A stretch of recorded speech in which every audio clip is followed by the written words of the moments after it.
Hello बच्चों, आज हम लोग नया चैप्टर शुरू करेंगे, मांग का सिद्धांत।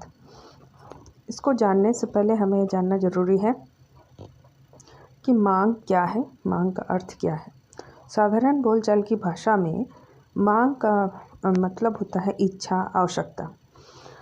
लेकिन अगर हम ध्यान से देखें तो इच्छा, आवश्यकता एवं मांग में अंतर होता है, लेकिन बोलचाल की भाषा में लोग एक ही अर्थ में इसका प्रयोग करते हैं।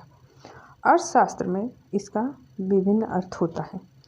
वास्तव में मांग जो होती है वो इच्छा ही उसकी जननी है। सबसे पहले किसी भी व्यक्ति को किसी वस्तु की आवश्यकता होती है एवं उसके प्रति उसकी इच्छा उत्पन्न होती है। यह इच्छा बाद में उसके मांग में रूपांतर होती है। सत्य यह है कि मांग के लिए इच्छा का होना बहुत आवश्यक है, लेकिन सिर्फ इच्छा मात्र होने से ही कोई वस्तु की जो आवश्यकता है वह मांग में परिवर्तित नहीं होगी। पेंसन के अनुसार से एक प्रभावपूर्ण इच्छा ही मांग कहलाती है। अब प्रभावपूर्ण इच्छा क्या होती है? प्रभावपूर्ण इच्छा होने के लिए दो तत्व आवश्यक हैं। सबसे पहला, इच्छा पूर्ति के लिए साधन अथवा क्रय शक्ति एवं साधनों को व्यय करने की इच्छा शक्ति सर्वोत्तम होती है। क्रय शक्ति के अभाव में कोई भी इच्छा कल्पना मात्र ही रह जाती है, वह कभी भी मांग में परिवर्तित नहीं होती।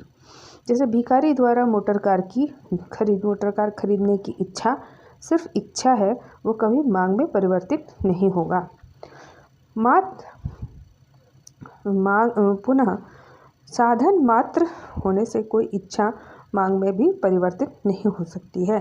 अगर आपके पास साधन है एवं आपके पास ये इच्छा शक्ति नहीं है कि आप अपनी आवश्यकता को पूरी करने के लिए उस साधन का व्यय करें, अर्थात आप एक कंजूस हैं, तो आपकी वह आवश्यकता या इच्छा मांग में परिवर्तित नहीं होंगी। इसीलिए एक प्रभावपूर्ण इच्छा ही आपकी मांग में परिवर्तित होती है। प्रभावपूर्ण इच्छा होने के लिए सबसे पहली आवश्यकता है आपके पास क्रय शक्ति का होना, और दूसरा इच्छा होना, तीसरा उस क्रय शक्ति को उस आवश्यकता की या उस इच्छा को पूरा करने के लिए खर्च करने की भी इच्छा होना। तो एक आदर्श परिभाषा मांग की हम इस प्रकार से कह सकते हैं कि मांग किसी वस्तु की वैसी प्रभावपूर्ण इच्छा होती है जो एक निश्चित मूल्य पर किसी विशिष्ट स्थान पर की जाती है। मांग के कुछ आवश्यक तत्व होते हैं जिसे हम इस प्रकार से कह सकते हैं। पर मांग की आवश्यकता से ये बात समझ में आया कि मांग होने के लिए कुछ प्रमुख आवश्यक तत्व हैं जो बहुत महत्वपूर्ण है। वो इस प्रकार है। मांग के लिए सबसे पहला जो आवश्यक तत्व है वो है निश्चित वस्तु का होना। दूसरा जो है वह है वस्तु की इच्छा का होना। तीसरा है इच्छा पूर्ति के लिए पर्याप्त साधन का होना। चौथा है साधन को व्यय करने की इच्छा शक्ति का होना। और पांचवा है निश्चित मूल्य का होना। छठा है निश्चित स्थान का होना। और सातवां है निश्चित समय पर होना। अब हम मांग तथा मांगी गई मात्रा में अंतर का अर्थ समझेंगे। यह एक बहुत इम्पॉर्टेंट टॉपिक है, बहुत महत्वपूर्ण टॉपिक है। ये एक परीक्षा में इस टॉपिक से प्रश्न पूछा जा सकता है, इसलिए बच्चों इसे अच्छे से आप पढ़ते हैं कि मांग एवं मांगी गई मात्रा में क्या अंतर होता है। मांग तथा मांगी गई मात्रा का जो शब्द में जो प्रयोग किया जाता है वो अर्थशास्त्र के दृष्टिकोण से दोनों का अर्थ अलग अलग है। मांग शब्द से यह तात्पर्य है कि हम उस संपूर्ण मांग अनुसूची से इसको जोड़ रहे हैं या समझ रहे हैं जिसमें उपभोक्ताओं द्वारा विभिन्न मूल्यों पर किसी वस्तु की विभिन्न मात्राओं को क्रय करने का अथवा क्रय करने की इच्छा शक्ति को दर्शाया जाता है। जबकि मांगी गई मात्रा से हम तात्पर्य रखते हैं मांग अनुसूची में किसी विशिष्ट मूल्य पर मांग की मात्रा को प्रकट करने से। जैसे उदाहरण स्वरूप उपभोक्ता 500 रुपये प्रति शर्ट की कीमत पर 2 शर्ट खरीदता है। 2 शर्ट एवं 400 रुपये प्रति शर्ट की कीमत पर 4 शर्ट, 300 रुपये प्रति शर्ट की कीमत पर 6 शर्ट को क्रय करने के लिए तैयार है।